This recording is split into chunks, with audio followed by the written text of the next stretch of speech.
Express yourself. I want to give 5 minutes to Hodge Kevin, who's let me say this, who's a friend of mine, an honorable man, good character, to express Islam to the people. Thank you, brother. Islam is not, as I tell people, as I meet people, even with my own sister, I said Islam is a way of life. It's not something you do this day of the week, or this time of the year, or this special event. No, it's a way of life. Islam helps us, as he mentioned, enhances us as people. And I was talking with one of the sheikhs and said that with Islam, it gives us not only knowledge, but also practice with it. So, and he said is that what our sheikh said, that with Islam, not only being a leader, but also being able to follow. And also being a follower with an open heart, as well as being a follower, but with an open mind and open heart. So Islam enhances the person now that they are able to think, and they're thinking well, but also logically. So with Islam, it relies, it adheres to people's logic. So as we know, for example, we say the creed of the Muslims, the belief of the Muslims, that God, and we say Allah because it's an Arabic term for God. But it doesn't mean it's talking with my parents, it means there's another God. No, it's only one God. But we say Allah, but we still mean God in English, but it's just that term. But what we believe is that God existed eternally without a beginning. So with that, then he cannot have an end, because as I tell some of my students that if your parents told you to do the dishes, if you never did the dishes, if you never started, how can you finish? So they said you do the dishes, you say, well, no, why? Because you didn't start. So the same thing with, not the same thing, but in terms of saying the existence of God, there's no beginning. So by that, it can be no end, because it's no start. But also with Islam, we believe that God does not resemble creation anyway. Because with the creation, we change. We get older. So my brother here, you can see a little bit of gray hair, inshallah. But premature, they say. but through that, it's an obvious sign that we change. I mean, it would be dark, maybe black or brown, but as time goes over, it changes, it goes gray. So that's a sign that we're not changing, because if we could, if we weren't created, which man is not, but we're needed to be created, then we would say, okay, my hair would be black. But for me, I would have a full beard. I would love to have a full beard, but I can't, because God did not will for it. And that's one of the attributes of God, which is eternal and everlasting will, which means that it's an attribute of God which God specifies in creation with some of the attributes they can have. So I could have been 7 foot, I could have been 6'5", but I'm 6 foot. I could have been light skinned, for example, but I'm dark skinned. I could have had a full beard, but it doesn't. And I didn't specify that. I wanted to be a little bit taller, maybe a little bit bigger, but God did not specify that for me. So that's how I decided I'm in need of God. I'm in need of the one specifying me. But also we're in need of us being weak as a creation. We need of food. If we don't have food, we become very hungry, we become tired, we become weak. We need to sleep. If we don't have sleep, we have sleep deprivation. People start to lose their mind and get very sick. So God created even sleep for us so that we can rest. But so we talked about will as being an attribute of God. We talked about everlastingness. We talked about eternity, which means it doesn't have an end. We talk about power. So when we say power, it means the eternal and everlasting attribute on which God brings things into non-existence and things into from things from the state of non-existence to existence, and from existence to non-existence. So we all know that we didn't exist at one point in time. We know for sure there was a point in time. We'll say that the 1900s. We know for sure we didn't exist. But then who brought us into existence? God brought us into existence. And we know for sure that at some point our life will end. God is the one who creates that ending in us. And then by his power, then he brings us from existence to non-existence. So that's another attribute of God. And then also we say that God's attribute of knowledge. So that we say that God knows all things. So we couldn't say that if someone said, well, I know something God doesn't say. If someone said that, they would say, that doesn't make sense. What are you talking about? You can't know something that the Creator doesn't know. It's not possible. So we say this eternal, everlasting attribute of Allah. When we say the attributes of Allah, we mean the eternal and everlasting. So we don't say that God was absent of them and didn't have it. So we would never say that God was ignorant and didn't have knowledge. No. We would never say that God was weak and became powerful. No. We wouldn't say that. And we wouldn't say that as we talk about eternal and everlasting. We're not going to say that God didn't have a beginning, didn't exist.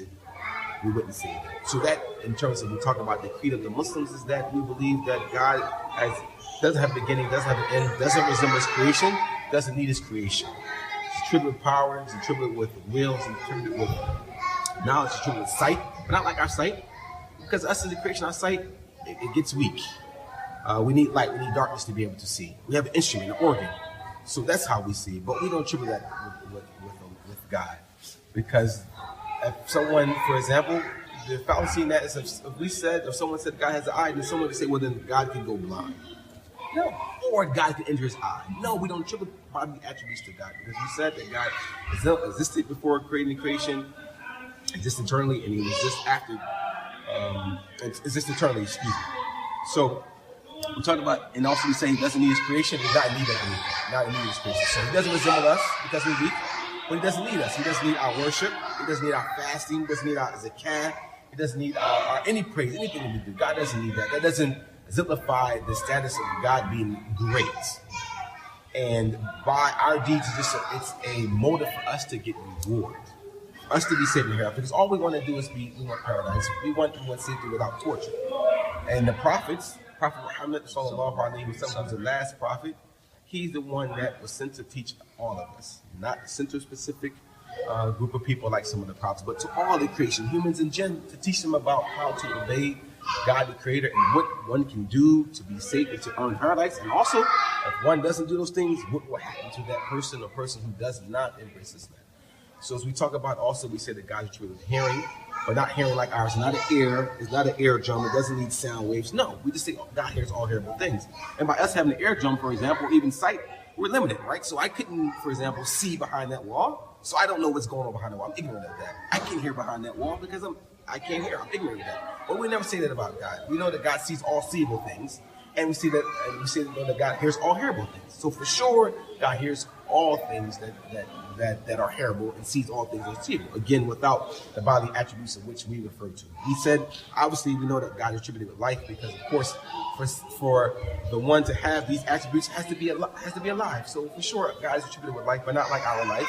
It's not a heart. It's not a soul. It's not blood vessels. It's a life. It's a life like ours because, again, our heart can stop.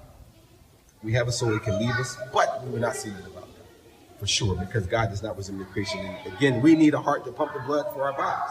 So again, everything I'm saying we need, but God's not in need of anything. He's not in need of this entire universe which he created out of his wisdom, out of his mercy. And for that, we say that he does not exist in a place. Because anything that exists in a place like us, we are today, we're limited, right? We are surrounded, we're limited, we're confined, we're contained. No one can say that. If someone said to you today, God is contained, they will say, what do you mean God is contained? No, but by people saying God is in a place, they're saying he's contained. So either by what they're saying, God is either smaller than that because being contained, or bigger than that, or maybe the same size, but that means it's limits. We don't see there's any limits to God because we said that God exists eternally, everlasting. It doesn't resemble his creation, which we have limits. Like us, we have a height, we have a body, we have a shape, and at some point it's limited, and it stops, and then it goes on. So we don't say that about God. So all the things that I mentioned briefly is about the attributes of God, which helps us as we all believe and know about God. And we learned this by the prophets. All of them came with one message, that no one is God except God, and that they are the messenger of God. They never said, as some say, that no one is God except God, and I'm God, for example. No, they never said. They came to teach the people about Islam and the religion. And that's the most important thing for everyone to remember, that no one is God except God. Meaning no person, no thing is God except God the Creator, who does not resemble creation, who's not in anything, who's eternal and everlasting, which means has a beginning, has no beginning, has no end. And that's the most important thing in the creed of the Muslims. Alhamdulillah. I'd like to thank Hajj Kevin. And inshallah, we'll be back with you again with You Know What? Express Yourself. On my right, I have a very good friend of mine. We fight like cats and dogs, but this is my brother. I love him. I love him very much. Maween. I asked him to be here to express some things about Islam that I may have forgotten. Hello, my name is Muin. I've been a convert to Islam for about 30 years now. What led me to Islam was I always had questions about what I previously believed in Christianity, and I never was satisfied when I asked for the answers. So Islam was on the path of my discovering the truth, and the questions that I asked were answered in a way that was not only satisfying to the intellect, but also textually it was supported. So, for example, the way that it talks about the belief in God, even though the mind itself can testify to its truthfulness, a lot of people, they never take the time to think about what they believe. And God is attributed with all the proper perfection, only the perfection that would befit the one who is attributed with Godhood. But what other people believe that is contrary to Islam, in one way or another, contradicts what is perfection. Such as there are people who believe that God is sitting on a throne.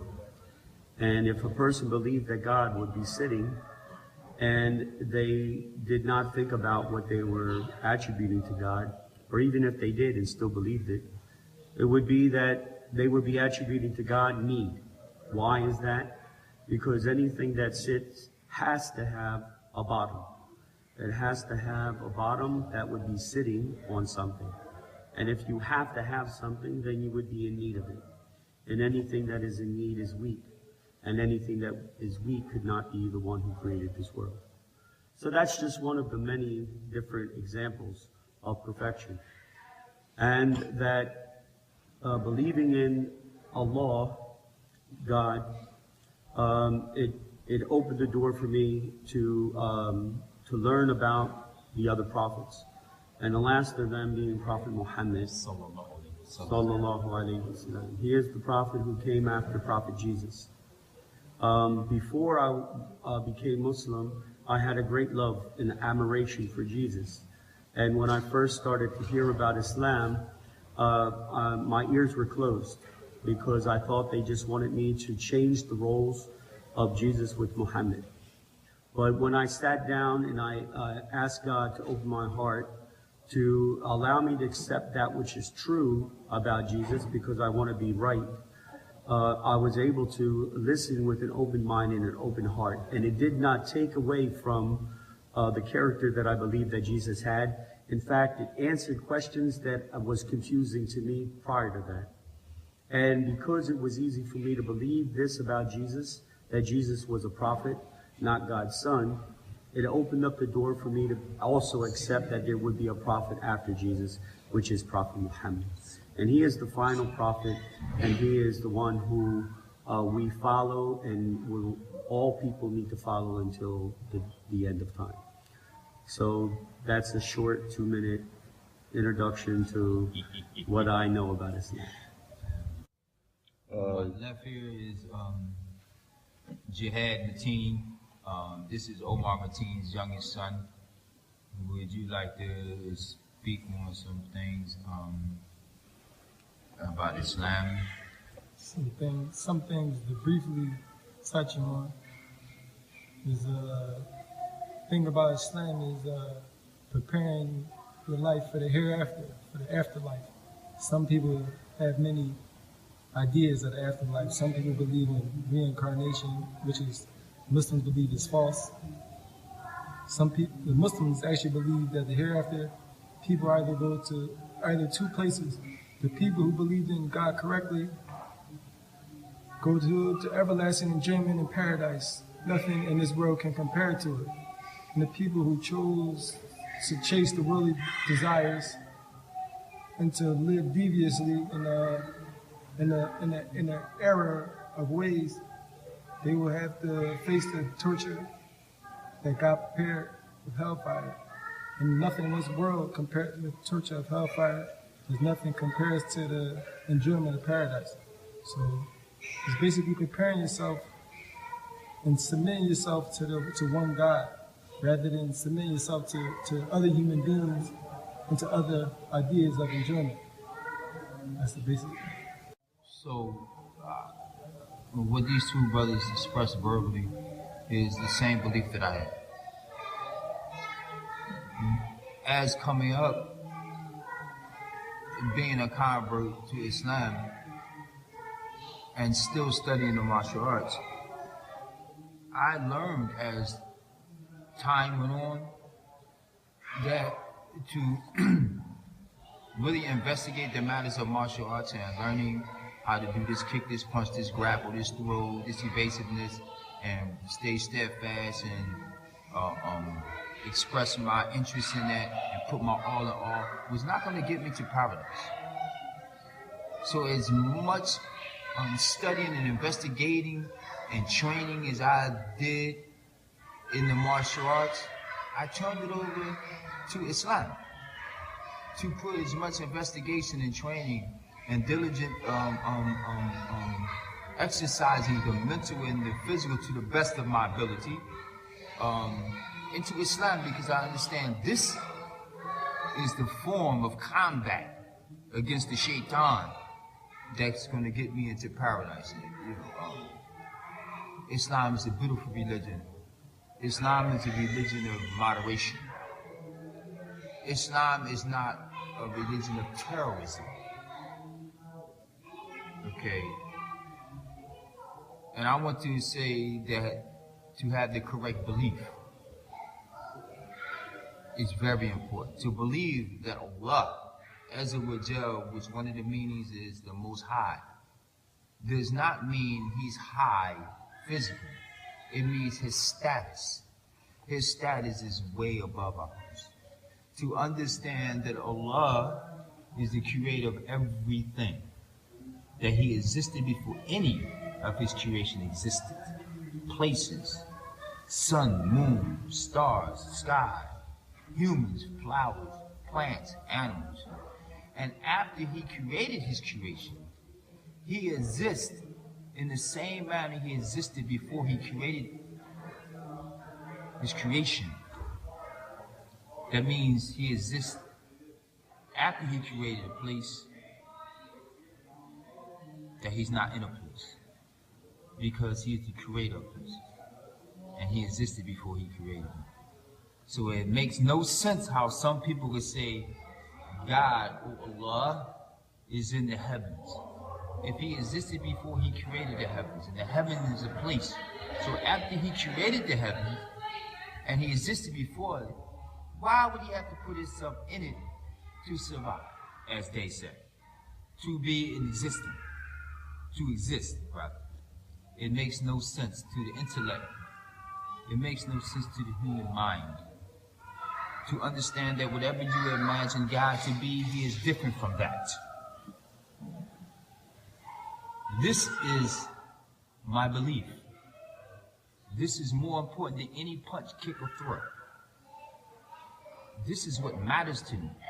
Because in the art of combat, or in the event, or in the engagement of combat, remember, this is what I remember, and both of my brothers here remember this, that whatever happens to you is because Allah willed it to happen to you. And whatever didn't happen to you is because Allah willed it not to happen to you. So if you engage in combat and you get struck with a sword across your shoulder and you lose your arm, it is not because your technique was foul or was inadequate. It was because Allah willed for it to happen. And as long as we keep that in mind and understand that is what life is about, is part of what life is about, to understand that whatever Allah wills shall be and whatever Allah does not will not be. No one can change what Allah wills to happen, and no one can unchange what Allah wills not to happen. This is the correct belief about Allah, about God. This is what I believe in, my two brothers believe in, and this is the belief of the Muslims. The Muslims with the correct, but the Muslims. Because if you don't have this correct belief, you're not a Muslim. I don't care how much you walk around and say, Assalamu alaikum, and do 5 prayers. If you have the incorrect about Allah, you are not a Muslim. So once again, this is Sijo Abdul Alim, and this is Express Yourself.